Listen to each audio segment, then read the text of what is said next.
paz do Senhor, meus irmãos. Nessa oportunidade nós vamos falar sobre a ressurreição e vamos usar como texto base o que está escrito em João capítulo 5, o versículo 28 e o 29. Jesus instrui sobre a ressurreição ali quando ele estava no tanque de Betesda aos judeus, aos fariseus que estavam questionando, e o acusando, e ele nos dá lições práticas sobre um assunto que é tão mal compreendido às vezes, e à luz da palavra, sobre as promessas que ele nos fez, é algo essencial, é uma doutrina essencial para o cristão, porque sem ela, que nem o apóstolo Paulo diz, o evangelho seria vão. A pregação do evangelho sem a ressurreição, se nós não crermos, seria algo vão, seria algo sem utilidade. Então nós cremos e confiamos que essa doutrina, ela é uma doutrina instruída por Cristo, e a igreja de Cristo, nós como igreja de Cristo, nós confiamos nisso. Nos diz assim a palavra de Deus, João 5, 28.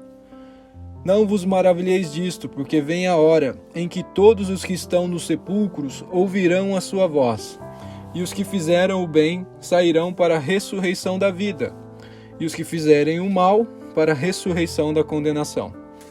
O texto é claro aqui e nos dá o caminho da ressurreição, é dois caminhos: a ressurreição para a vida e a ressurreição para a condenação, de acordo com os atos que nós temos aqui nessa vida. Se nós somos crentes fiéis e tememos a Deus e cremos nele, nós teremos ressurreição para a vida. Agora, se eu sou uma pessoa que não amo a Cristo e não vivo para Cristo e pratico atos de perdição, atos de condenação, eu não tenho a vida eterna, eu tenho uma condenação eterna. Então, é apenas dois caminhos, e Cristo vem nos instruir isso de maneira muito clara, vem mostrar para nós como nós devemos ter isso como uma doutrina. E é interessante que até mesmo os judeus, eles tinham dificuldade em aceitar essa doutrina.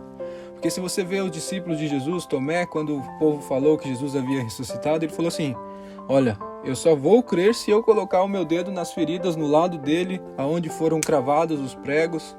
Então você percebe que mesmo na doutrina, na cultura judaica, tinha uma dificuldade, porque eles tinham como certo a ressurreição da alma, a vida que a alma teria após a morte. Mas o corpo, eles não tinham isso como uma doutrina, um conceito firmado, então eles tinham dificuldade em razão a isso. Aí Jesus vem e traz de forma clara essa doutrina. E ele fala também para que você não vos maravilheis disto, no versículo 28. É algo que ele faz algo bem maior, mas quando ele traz essa doutrina, ele fala também, não vos maravilheis disso, porque a ressurreição, se você olhar na ótica carnal, é algo maravilhoso, é algo tremendo, na verdade, porque se você vê quantas pessoas que já passaram pela terra, desde a criação de Adão até chegar o dia de hoje, muitas pessoas passaram pela terra, muitas vidas, sejam pessoas boas ou pessoas más, e naquele dia todos eles ressuscitarão. Você já parou para pensar nesse poder que tem o nosso Criador? Ele sabe a estrutura de cada um, ele sabe juntar as moléculas, o tecido, o corpo de cada um. E aqui é um juntar mesmo. Se fosse diferente, ele faria assim: não, eu criarei novos corpos de todo mundo. Não. Aqui ele dá o termo é ressuscitar, tornar a vida, trazer a vida àquele que estava morto, aquele corpo que estava morto. Então é algo tremendo. Essa doutrina é algo que depende muito da fé e da confiança no Senhor, porque é algo que foge do natural, Porque as pessoas fazem os enterros lá e tiram os ossos, você vê ali que não tem vida, não tem nada, Às vezes está decompondo ali, está há muito tempo, já está se desfarelando, as pessoas pegam ali, ou quem faz a exumação, do corpo. Então nós temos isso como algo bem difícil, Porque nós, como seres humanos, quando nós temos um exemplo, um quebra-cabeça, se nós desmontamos ele e vamos montar novamente, nós deixamos as peças todas juntinhas para ficar mais fácil, Mas tem esses casos aí, as peças estão todas espalhadas. Seria um quebra-cabeça impossível de montar na nossa ótica. Mas para Deus nada é impossível. Para Deus tudo é possível. Ele consegue fazer o sobrenatural. É que às vezes nós olhamos pela nossa ótica, pela nossa visão, E nós às vezes não compreendemos o poder do Deus que nós servimos, um Deus que criou os céus e a terra, o Deus que fez tudo por nós, o Deus que tem o controle das nossas vidas. Então, quando nós olhamos para isso e nós vemos e confiamos nisso, nós aceitamos essas doutrinas. Mas para isso eu preciso conhecê-lo, para isso eu preciso saber quem ele é. Senão eu não consigo, eu terei muita dificuldade em aceitar uma doutrina semelhante a essa. Somente a fé pode nos fazer acreditar nessa doutrina sem questioná-la, sem duvidar, né? A fé firme em Cristo. E é interessante que esse capítulo de João, capítulo 5, ele inicia pela passagem do paralítico do tanque de Betesda, e que vinha o anjo, né, e fazia as águas se movimentarem. Aí quem entrava primeiro tinha a cura, recebia o milagre, né? E Betesda significa misericórdia, né? Significa o tanque de misericórdia. Então Jesus era misericordioso. Então aquele que tem misericórdia, ele estava ali naquele momento. Então o paralítico ele não percebeu, né? Daí quando Jesus pergunta, né, o que ele queria, o que estava acontecendo, ele explicou a situação. Mas Jesus não estava perguntando isso, né? Jesus queria saber se ele queria ser salvo. Aí quando ele percebe que o paralítico não entendeu, mesmo assim ele trouxe a vida, né, para ele. Ele trouxe a salvação, a restauração do seu corpo. Então aquele que era paralítico há 38 anos agora estava andando, porque Jesus estava ali e trouxe vida. Jesus estava ali e trouxe paz para ele. Quando nós conhecemos e aceitamos a Cristo, nós passamos por dificuldades, nós passamos por lutas, mas nós sabemos em quem nós temos confiado, nós sabemos em quem nós temos esperado, e então nós alcançamos misericórdia, não porque nós somos bons, não, mas é porque o Senhor tem cuidado dos seus, o Senhor tem guardado os seus, então ele é o tanque de Betesda para aquele que crê, né? E é interessante que depois que o paralítico estava ali com a sua cama, né, tomou a cama nas suas mãos e estava ali, aí vem os religiosos, né? Aí vem os religiosos e falam assim, mas por que você está carregando a cama? Não pode carregar? Você esqueceu que hoje é sábado? Às vezes a religiosidade nos faz fazer cada coisa.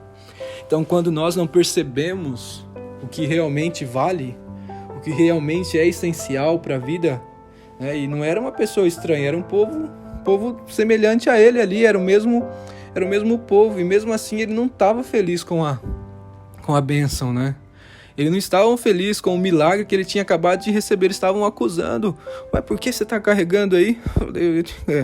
Acabei de receber a bênção, você acha que eu vou ficar deitado? Não, eu quero andar mesmo, sair, pegar a minha cama e sair dali.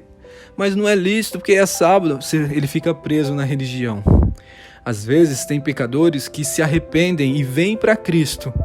Aí tem pessoas que se dizem cristão e conhecem a vida. Não, ele fala assim, você se arrependeu? Difícil, impossível. Você não pode se arrepender porque seus atos são muito, muito graves perante o Senhor. Os seus pecados são pecados de depravação.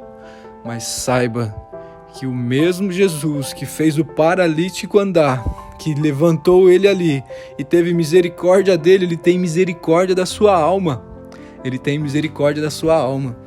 E esse texto nada mais é do que uma explicação do que Jesus vai falar depois. É uma prática do que ele vai explicar. Porque Jesus ali na sequência, ele vai instruir sobre o que ele veio fazer, né? Que ele veio cumprir a vontade do Pai. E ele começa a explicar que ele veio trazer a vida. Ele veio ressuscitar os pecadores da morte para a vida. Foi isso que ele vem trazer ali depois na sequência. Então, primeiro ele dá ali duas explicações sobre a ressurreição. A primeira, a ressurreição espiritual, e a segunda sobre a ressurreição dos corpos. Às vezes, as pessoas valorizam mais a segunda, né? Tem como mais grandioso a segunda. Mas, na verdade, a primeira é a mais importante. A ressurreição do pecado, da morte do pecado para a vida em Cristo é a mais importante. Porque se você não tiver a primeira, você vai passar pela segunda. Mas daí na segunda será uma ressurreição de condenação. Então se você tem o benefício de conhecer a Cristo e ser ressuscitado dele, da morte do pecado para a vida, você já passou pela primeira ressurreição, da ressurreição espiritual que Cristo está falando ali.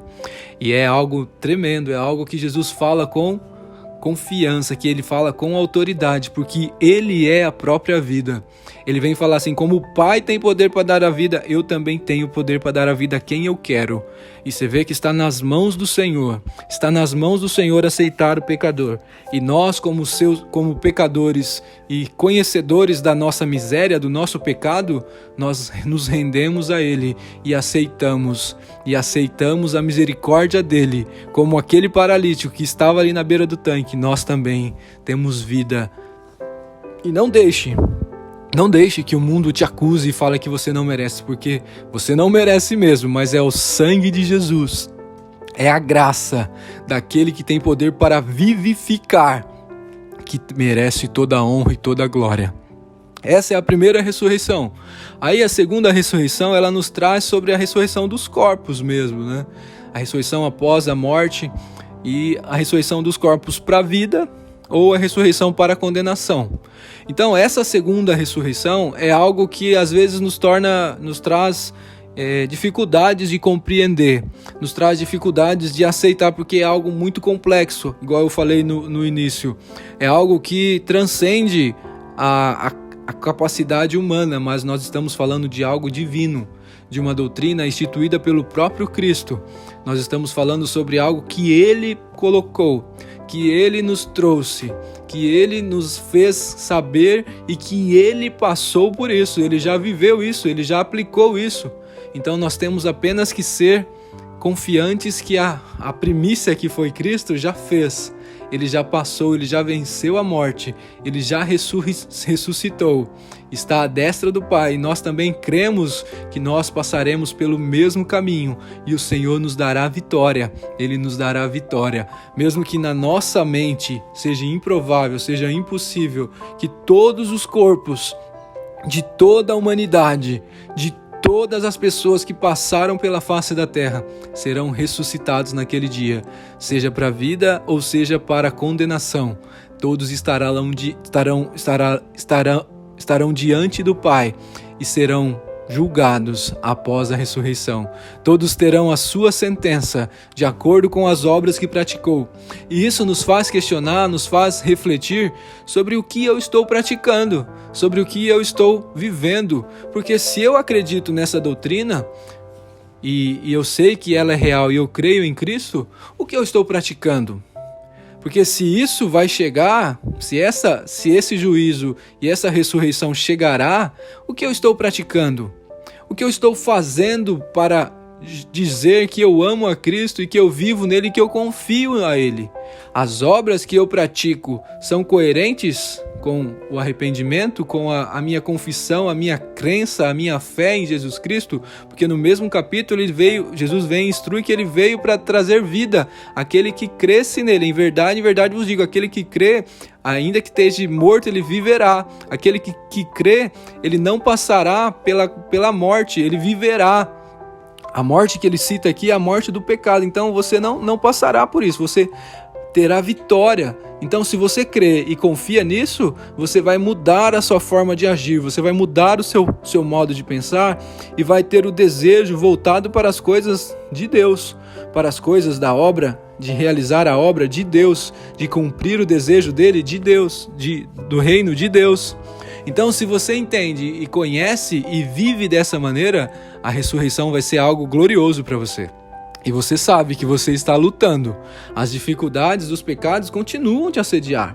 Ninguém é isento de pecado, mas a diferença é que você é justificado pelo Senhor. Mas a justificação ela não vem exclusivamente para você se tornar livre, igual algumas pessoas dizem que a graça me salvou, eu estou salvo, para eu possa viver da maneira que eu quiser, no fim eu serei salvo.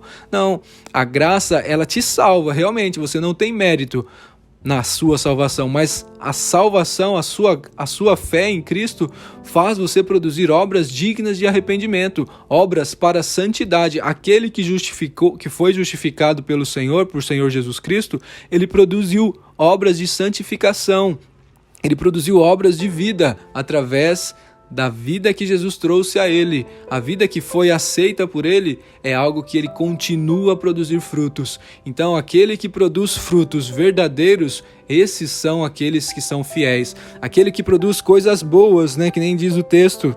Aquele que vem, o versículo 29... Os que fizeram o bem serão para a ressurreição da vida, e os que fizeram o mal para a ressurreição da condenação.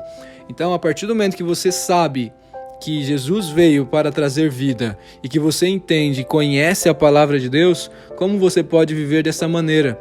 Então você será inexcusável, você será indesculpável naquele dia, porque você ouviu a palavra de Deus, você ouviu sobre Jesus Cristo, e você provou isso, você passou por situações que mostravam que você precisava se arrepender, que você precisava voltar-se para a vida, e você o afastou de você.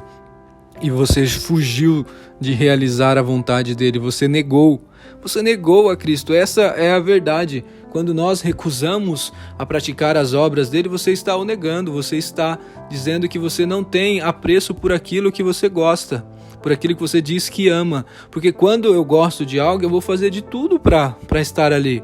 Quando você gosta de praticar alguma atividade ou fazer algo, gosta de cozinhar, gosta de estar com a sua família, você vai procurar estar sempre ali.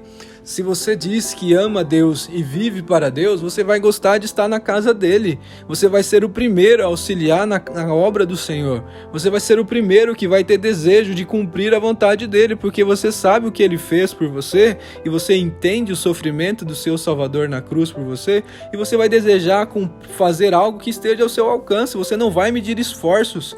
Você vai ver em cada solicitação de apoio para o reino de Deus uma oportunidade de mostrar a sua total gratidão a ele pelo que ele já fez na sua vida. Então isso que é o propósito que Cristo vem mostrar. Isto é a verdade que ele vem trazer. Porque se nós entendermos que nós temos participação nas duas ressurreições, nós saberemos que nós teremos que prestar contas na segunda ressurreição. Então o que você tem feito para esse dia? Faça nessa oportunidade uma reflexão. Faça uma autoanálise de você mesmo. Faça um teste, como se você estivesse no juízo. Faça um teste para saber se você passaria. Se você dizer, não, estou bem, minhas obras são obras boas e tenho crido que Jesus é o meu Salvador. Glória a Deus por isso. Glória a Deus, permaneça, vai nessa sua força. Continua assim, fiel e sendo útil na obra do Senhor, agindo da maneira com que Ele quer, porque Ele deseja de pessoas que tenham essa confiança e essa certeza. Mas se você não tem essa certeza, ainda há tempo de você voltar para Cristo, de você se render aos pés dEle e crer que Ele tem o melhor, porque Ele pode te dar a vida.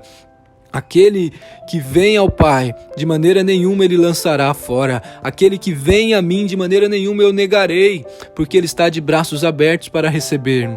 Ele está de braços abertos. Aquele que crê em mim será salvo. Aquele que crê em Jesus será salvo. Mas quem não crer, quem negar, já está condenado. Então essa autoanálise, se você não pratica obras que são dignas de arrependimento, você já está dando a sua condenação. Se no seu próprio juízo você não está sendo aprovado, imagine no juízo de Deus. Imagine no juízo de Jesus, que Ele vai ser o nosso juiz. Ele sabe todas as coisas. Os seus olhos são como chama que contempla toda a sua alma. Os seus olhos, Ele vê todo o seu coração. E ali, naquele dia, estará todas as almas, todos os corpos de quem você pecou, quem você fez pecar, estará ali. Todas as testemunhas estarão ali. Às vezes no mundo aqui nós passamos por situações, alguém comete um assassinato ou um crime, é tão bem elaborado que não consegue deixar rastros, não consegue deixar provas para que alguém o acuse e o condene. Mas naquele dia, aquela pessoa que ele matou estará lá, ressuscitado junto a ele, estará olhando para ele com um olhar de condenação. Ele vai saber: você está condenado porque foi você quem me matou. Não tem como você fugir, não tem como você fugir dos seus pecados. Lá você estará com todas as pessoas que você praticou e viveu na iniquidade. Todos saberão que você pode tentar se argumentar, não adianta, porque lá você estará diante de todas as provas. E o juiz que estará lá é aquele que sabe e conhece todo o seu coração. Então, se você viveu uma vida de pecado, tudo será mostrado, tudo será evidenciado naquele dia. Então, se você, nessa retrospectiva que você fez da sua vida, se houve condenação, volte para Cristo, porque o piedoso, o cristão que é fiel ao Senhor, o cristão que vive para o Senhor, ele tem os seus pecados, mas as falhas não são imputadas sobre ele, o mal não é imputado sobre ele, porque tudo está sobre Cristo, porque ele confiou e creu que Cristo é o seu Salvador, e ele é justificado, e a partir daí ele produziu obras boas, obras que fazem trazer o bem, obras que são para a vida, não são obras de mal, que é a condenação que merece, mas é obras que traz a vida, fizeram o bem e terão a ressurreição da vida, e os que fizerem o mal, a ressurreição da condenação. Então, se você sabe que as suas obras atuais são más, volte-se para Cristo, porque Ele ainda tem misericórdia para a sua vida. Volte-se para Ele e seja um cristão fiel. Não perca a oportunidade de louvar e glorificar ao nome dEle enquanto você tem vida aqui nesta terra, porque chegará um dia que após a morte não haverá mais esperança para você. Após a morte não terá mais jeito, não terá mais escapatória. A condenação já estará decretada, porque você não viveu para Cristo. E naquele dia você estará perante o juiz, que é aquele que veio e morreu na cruz por você, mas você o desprezou. Você não deu valor à sua ação sobre a sua vida, você não creu nele como seu Salvador, mas naquele dia ele será o juiz. E você olhará para ele e vai dizer: por que eu não te amei? Por que eu não vivi para ti? Mas ali não terá mais misericórdia. Ali ele não será mais o tanque de Betesda. Ali ele será o justo juiz. Ele será o justo juiz. Então há tempo para você ainda. Há tempo para você se arrepender e voltar para ele. Ele ainda é o tanque de Betesda para a sua vida. Ele ainda tem misericórdia para a sua vida, para que você não seja condenado, para que você não tenha a ressurreição de condenação, mas que você tenha a ressurreição para a vida, junto com Ele, junto com o justo juiz que te amou e morreu na cruz por você, para que você pudesse ter vida. E vida com abundância. Então creia que Ele irá ressuscitá-lo e que seja a ressurreição para a vida.